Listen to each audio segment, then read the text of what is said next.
the course that we have here is called North American Regional Scenarios, and I assigned your book, The North American Idea, for the course because, I mean, it matches perfectly with the title, and so I think it works very well for this course. Um, and if you could just to start off, to tell us the history of how you personally came to develop the North American idea over the years. What were your influences? I don't think this idea is entirely new. You can correct me if I'm wrong, but you also have your own approach to it. So can you just tell us like how this idea developed with you, and what were your influences and where it came from? I'd be very glad to. I'm honored, first of all, that you're using the book and find it of use to you and to the class. The idea of North America is certainly not a new idea.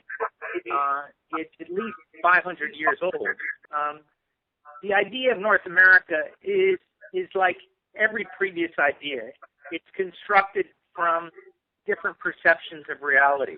And our three countries of Canada, Mexico, and the United States have all been heavily influenced, first by the indigenous people who were here when the Europeans first arrived, and then by their encounter, and then by their national movements towards independence, and then by the uneven development of the three countries, which led each of the countries to want to be a little bit more distant from the great power in between the United States, for fear that the United States would disproportionately try to influence each of those countries.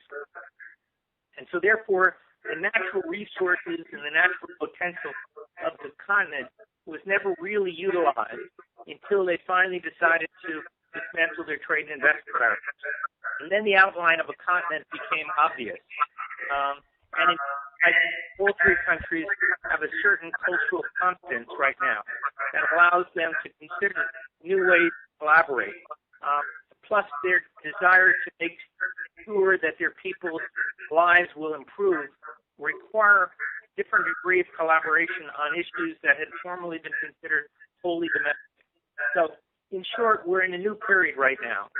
And the idea of North America is that we can, if we choose, revisit the issue of how do we relate to each other in a manner that would enhance our cultures of all three peoples, improve the economy and lift Mexico to the first world, improve our institutions, and compel the United States to comply with agreements on trade and investment.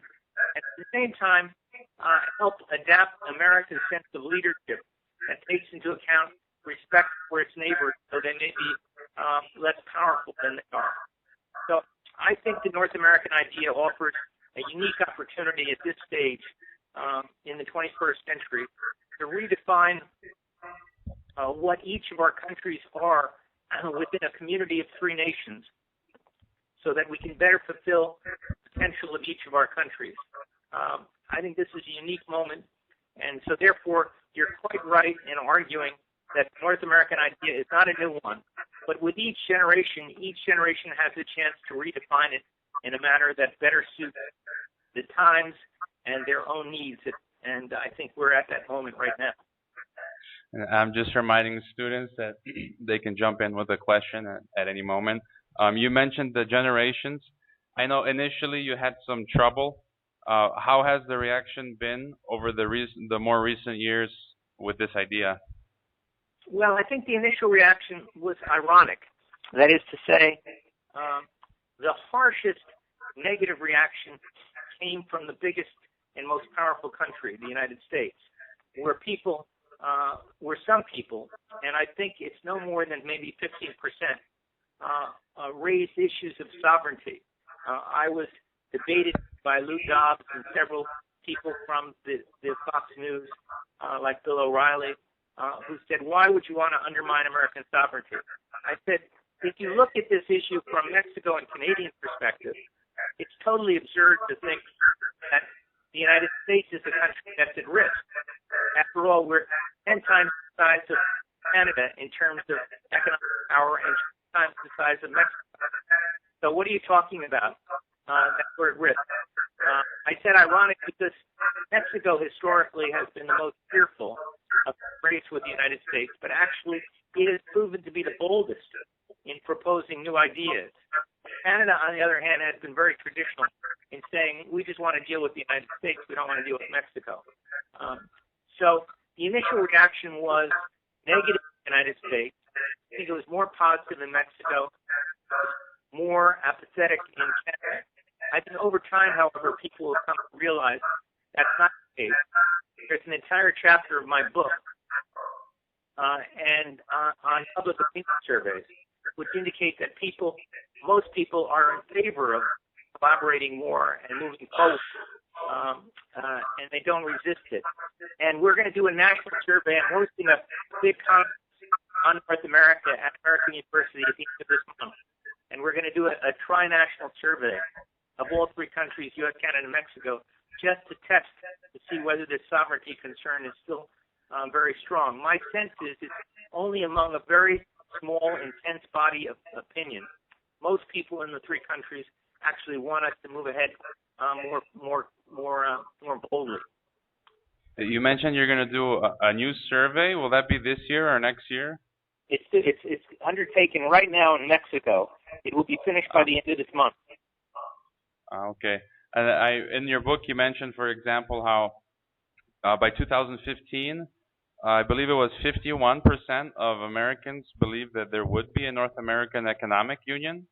That's correct. That doesn't really seem at this point viable. No, I mean it seems behind schedule. No. Way behind. I mean, the truth is that nobody's even doing it, contemplating it. That is a surprising result of one of the surveys. People saw it as coming faster than the leaders, and the leaders didn't even respond to it. So there's been no negotiations even for a customs union, which is not really an economic union. A customs union is a single common external tariff. It basically says that all of the goods coming into North America will be taxed at the same level. And the benefit of that is that you don't need to do customs at the borders then.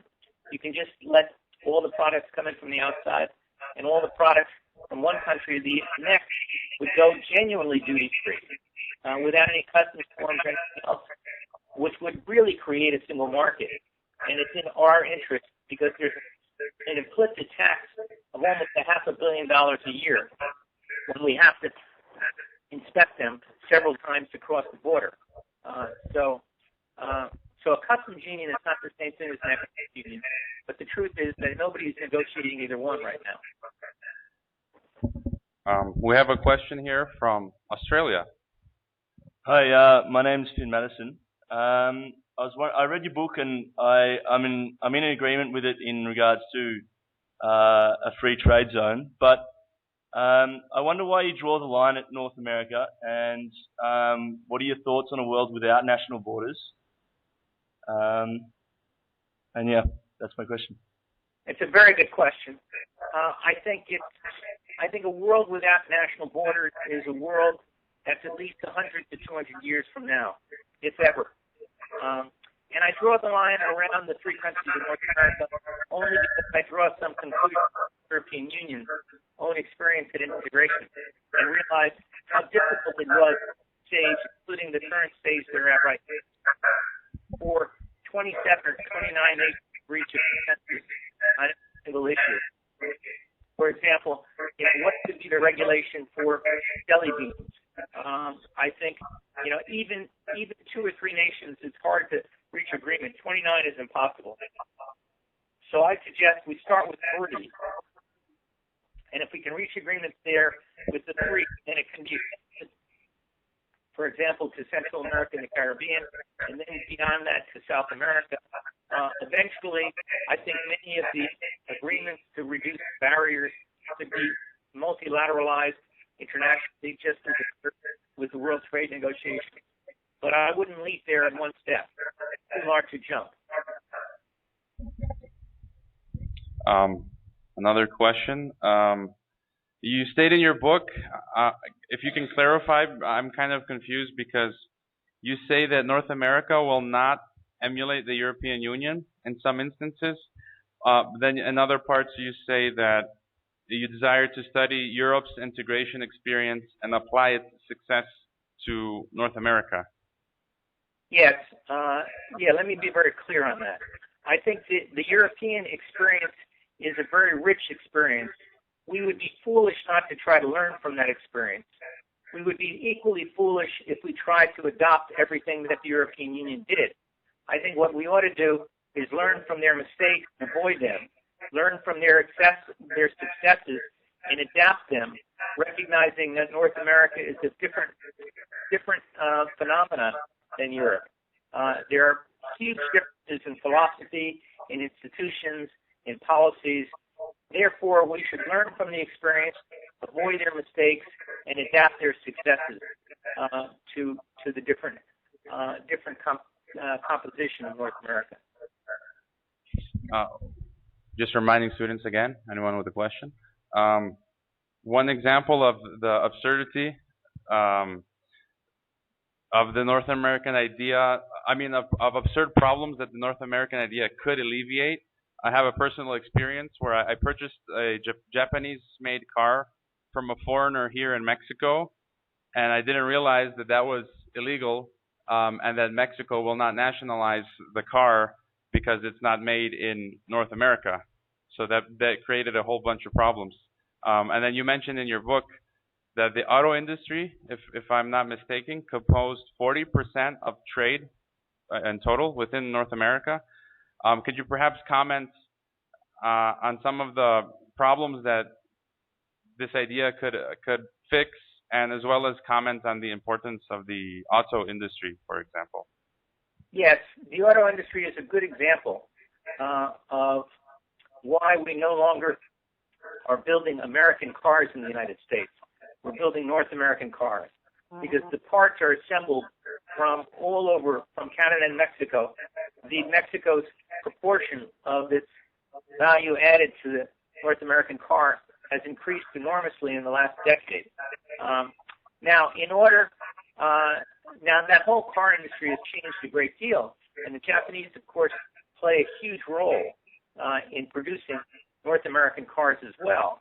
But we also, as part of the NAFTA, built up rules that prevent the Japanese from directly exporting their products to Mexico and increasing the price of them elsewhere as well, so as to encourage the use of the Japanese cars that are built in the United States and in Mexico rather than in Japan, which would be eliminated if we move towards the customs union.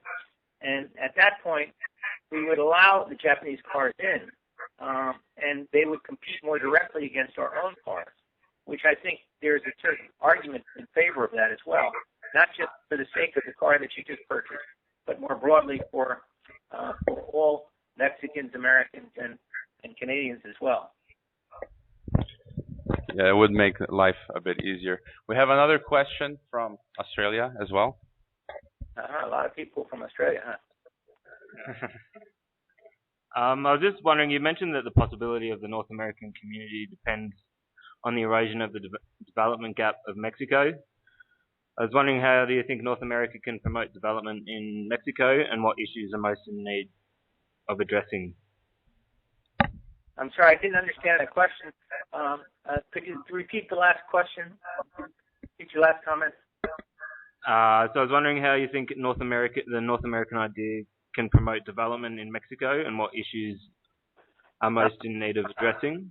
Okay, I didn't understand. I didn't hear the word promote. So how could it promote development in Mexico? Well, of course, by enlarging its market, Mexico has become, in a very short period of time, one of the largest trading powers in the world. And it's the largest trading power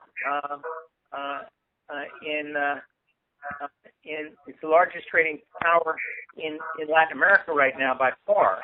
And its composition of its exports in the last 2 decades has changed from 80% petroleum to 80% manufactured goods.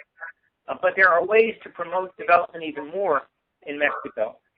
If we, again, learn the lesson and adapted it from Europe by investing in more infrastructure, in highways, trade corridors to the south of Mexico, so that it's easier for the south and central part of Mexico, which is the poorest, to move its goods more easily to a North American market.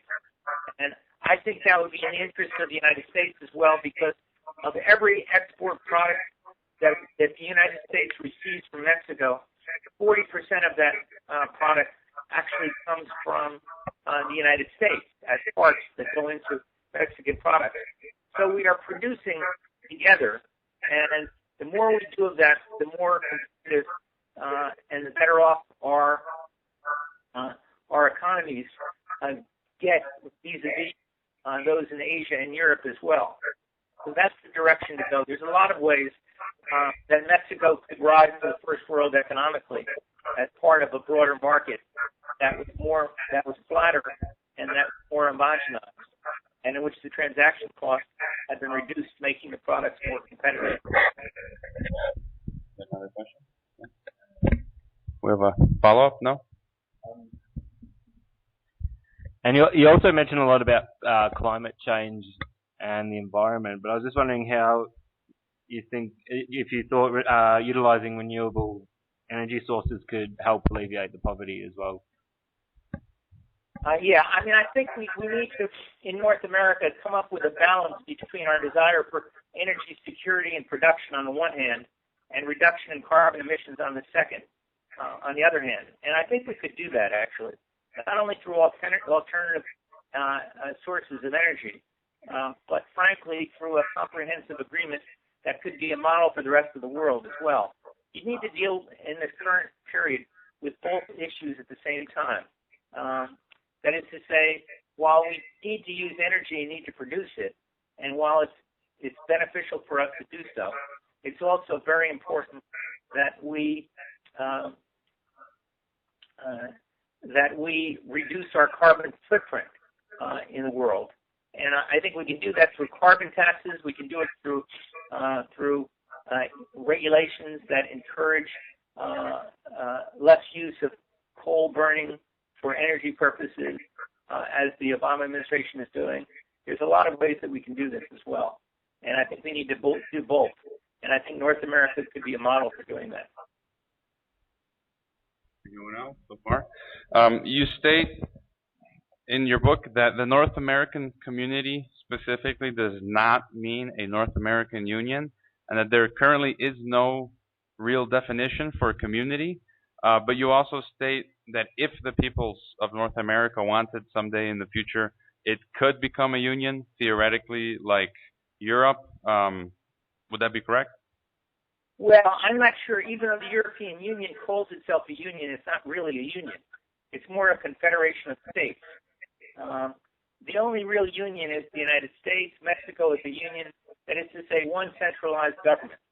And I don't sense any appetite in the three countries of North America to create a union, but the people can always decide what they want to do about that.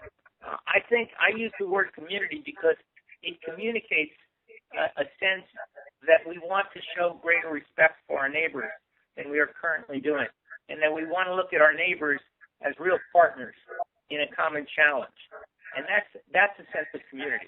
But we can also define community in any way that people want to have it defined.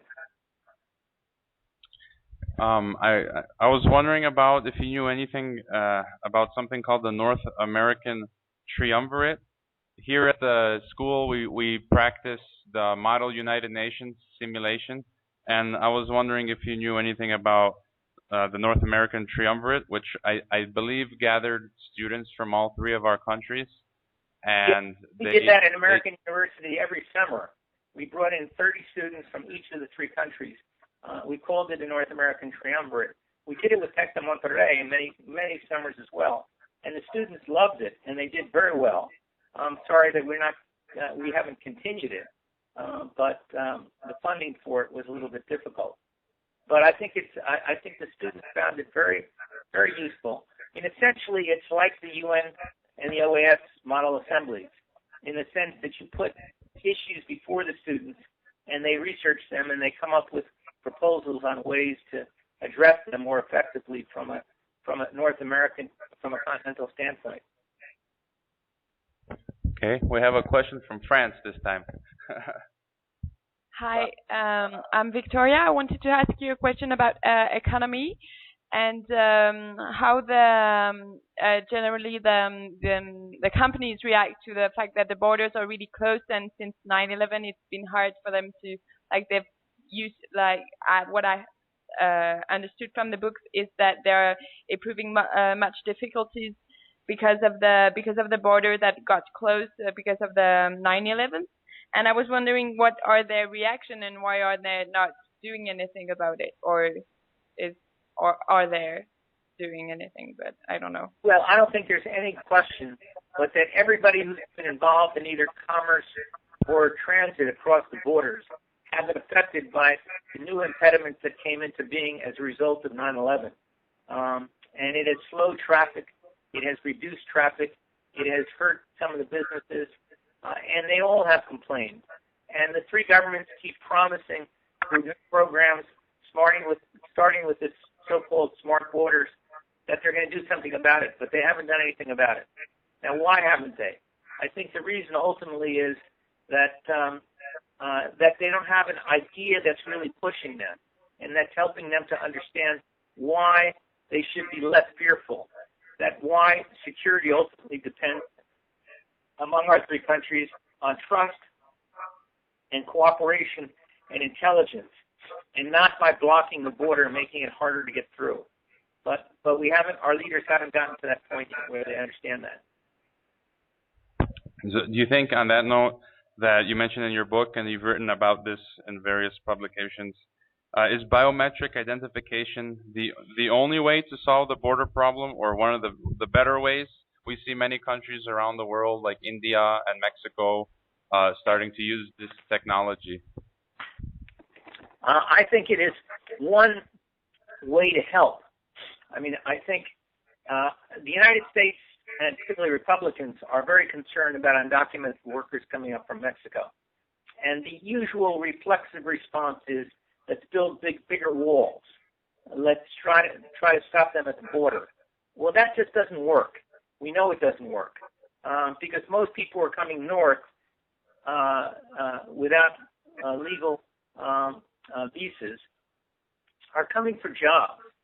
And so if you want to stop that traffic, and I think you want to keep it legal, to be honest, I don't think it serves anybody's interest for it to be illegal, because the people themselves are exploited, and it distorts the economies in many ways, and families are broken up. I think you want to keep it legal. If you want to keep it legal, then you want to discourage it at the workplace. And the way you do that is you only have people who have legitimate verification that they're in the country properly. And the truth is that the United States doesn't have a good ID system, but they exist. And Mexico actually uses one, and Canada is experimenting with one right now too, and that is through a biometric way. A biometric card could be a barcode that incorporates your iris or your DNA. It's essentially unique to each individual, so that nobody can copy it, and nobody can make a fraudulent card, because it's unique to each individual. And my sense is that that would be the best way to keep things in a legal track and prevent people from abusing that system. And it could be used for other purposes as well. Of course, in Mexico, the biometric card was first developed to ensure that elections would be free and people couldn't vote twice. And it was enormously effective. And Mexico's political system was transformed to one of the best electoral systems in the world. Certainly the best among, better than the United States by far. I think IFE, the Federal Election Institute, is enormously professional, nonpartisan, independent, and its policies are quite good as well. So I think a biometric card can play many different potential roles, and I think it's in our interest to move in that direction, but I don't see a lot of progress, to be honest. Just to remind students once again for final questions. That brought up another point. I read in some energy publications about something called the smart grid that's developing in the U.S., and that they did want to in the future integrate Mexico, I guess, with the smart grid electrical system, uh, and all of North America. Do you know anything about that? Yeah, I think the smart grid came from the terrible accident that occurred about a decade ago in the northwest part of the United States, where a single tree fell and took out like 1/3 of the power in the U.S. and southern Canada. And they are now experimenting with ways to make it more effective and also to prevent cyber warfare that could close down the electrical grid in the United States and Canada as well. I don't think they want to exclude Mexico. I think that they're just concentrating on the northern part of the United States right now, and they're expanding it from a relatively small area to a larger area over time. And they're just trying several simulations that will test it to see whether or not it can withhold and whether it can stay on in the absence of power or in the presence of a cyber warfare attack of some kind. So I think it's actually a way to make energy transmissions much more efficient, much more effective, and much more resistant to dangerous people. We have finally a question from a Mexican student. Hi, Mr. Pastor. Well, my name is Karina, and I was wondering, I'm pretty sure you're aware about the energy reforms that President Peña Nieto has been trying to achieve. And I was wondering, due to the fact that we don't have this North American community, if Mexican government agreed to open our energy sector, especially Pemex, to the private investment and especially the U.S. investment, how can we protect our energy sector due to the fact that we are policy takers instead of policy makers, and there is a clear predominance in U.S. over Mexican policies? Well, I think that Mexico learned an important lesson with NAFTA that it took more than 100 years to learn, and that is that the way towards independence is not by protection, but by opening. And by opening, you become more competitive, and then you can actually improve the lives of your people much more than by protection. Mexico has the most protectionist energy policy in the world today, more protectionist than North Korea and Cuba. That makes no sense at all. I think that, the question is not whether you want to protect your energy resources, but whether you want to use them effectively to better the lives of your people. And so I think that President Peña Nieto's proposals to opening up the energy sector are a good one. And it doesn't necessarily mean that the United States is going to exploit or that it's going to be only to the U.S. advantage. The truth is that there was great fear in both Canada and Mexico when NAFTA occurred that the United States would buy up all their industrial assets. Well, the truth is that foreign direct investment in Canada and Mexico increased by almost 10 times. But the share owned by the United States declined during that period. So the fear was not borne out. And I think in terms of energy, it's by no means clear it will be U.S. companies that will try to help Mexico develop its deep seawater production wells or its natural gas shale in the north. It may come from all over, but whatever companies have the technology and can help, I'm confident Mexico can strike a deal that would benefit its people without hurting people and would be better off than the current status quo. Openness as a general rule is much better than trying to protect and close things off. It doesn't work. The latter doesn't work. Any final questions from students while they're thinking? Who will carry the torch for the North American idea? Is it the youth you're speaking to now? Are there any other prominent figures that will continue promoting the North American idea? Well, the first person recently who's spoken up on behalf of the North American idea is Vice President Joe Biden of the United States. When he was in Mexico a couple of weeks ago on September 20th, he gave some remarks in an address with the President Peña Nieto, which indicated his awareness of the importance of the North American idea. And he has agreed to speak at our keynote as our keynote speaker at our conference at the end of this month as well. So I think he can play that role, but I think President Peña Nieto gets the idea as well. I have spoken personally to him about it. I've given him my book, like you guys have read it as well. He's read it. He knows it. I think he is very bold in understanding the implications of it and how it could benefit Mexico, and he will be another major speaker. I asked this next question not to be contentious, but just for kicks, if you could comment on the Bilderberg Group. And in our research, we discovered in one of the few scans of their reports that are available online, there's one in 1980 where they discuss creating a North American economic union. And at the time, they said that they did not see that happening in the near future. But then about a decade later, we saw the bilateral agreement between Canada come into being, as well as NAFTA. And Ronald Reagan had also discussed it during his presidency. So do you have any comments on the Bilderberg Group? I really don't know very much about the Bilderberg Group. I've never participated. I've heard its name, but I really don't know much about it. But I think there's always a temptation to look towards conspiracy theories to try to explain events that people may not be terribly happy with. And instead of conspiracy theories, you should always ask yourself the question, is there an interesting idea there that maybe we want to learn from or maybe we want to use?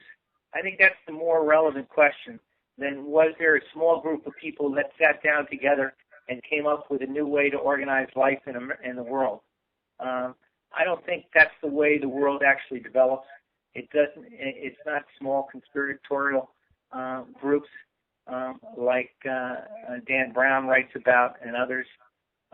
So I really don't know much about the Bilderberg Group, but I really don't care. I think the idea itself is what matters, and I think there's a compelling nature to it.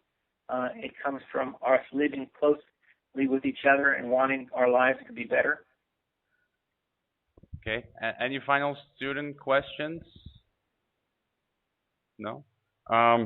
Will you be back anytime soon in Guadalajara visiting us? I know you were here in March earlier I was this year. here in March, and I was here about a year ago, and I was supposed to be there this month as well, but unfortunately I just couldn't come for medical reasons. I doubt that I'm going to have another chance very soon. But if so, first of all, I appreciate very much your reading the book and reading it closely. I think the questions all reflected a knowledge of the book and of the subject, and I've been very impressed by them, and I hope my answers did them justice because I thought they were very good. And I look forward to talking with you all again. I'm sorry you got off to a little rough start, a little bit like NAFTA, I guess. We very much appreciate your time with us. And is there anywhere else we can follow your updated work? Or do you write from time to time articles and publications? I do, and I have a website, robertpastor.net, and I put most of the articles up there, so feel free to look at that. Okay, Dr. Pastor, thank you so much for your time. Hope to see you soon on campus this year, next year, or whenever you can make it. Okay. Thank you very much, too, for your persistence and for your hard work, and I enjoyed this very much.